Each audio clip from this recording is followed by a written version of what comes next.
most important factor you should consider when you're deciding if you should turn your hobby into a business is, if you close your eyes and imagine yourself in 5 years not making that thing that you love to make, how does that feel? There's a very strong possibility that you might have to let go of the way that you make your craft, and if that's the thing that you love about it, then you should have a job and you should keep making your hobby without the attachment of having to sell it. Everything changes when you start having to put a dollar value onto the thing that brings you joy, and you need to be ready to deal with that fallout.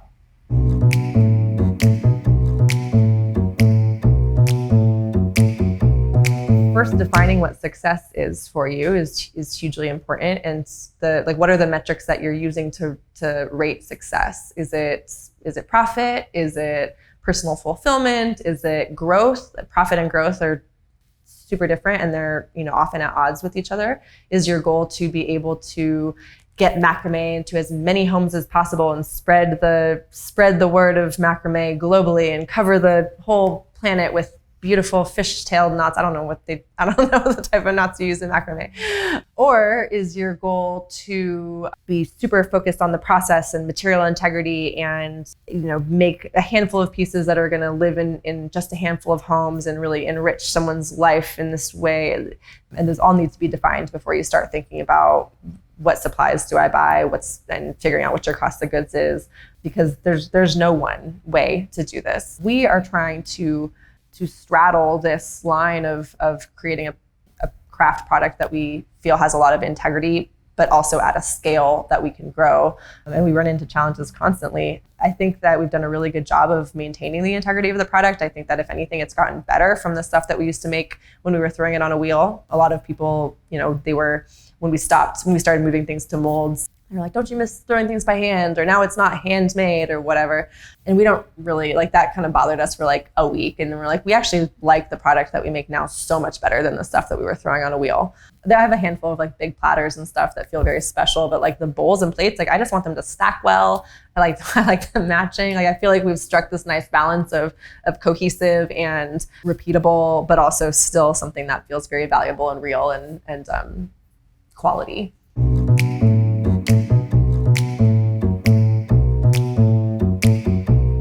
I would not have gone out on my own. I think that there are plenty of people who do a great job, but those are the people who are going to struggle the most with recognizing when there's something going on with their business that needs addressing. And a lot of that hero mindset or savior mindset comes in when people think that they're the only person who can make a good decision for their business. I think if that's coming up for you a lot, and if you keep thinking there's no one in the world who could run this business like me or with me, you got to do some unpacking there and figure out, is it true, or is it attached to ego that you need to examine?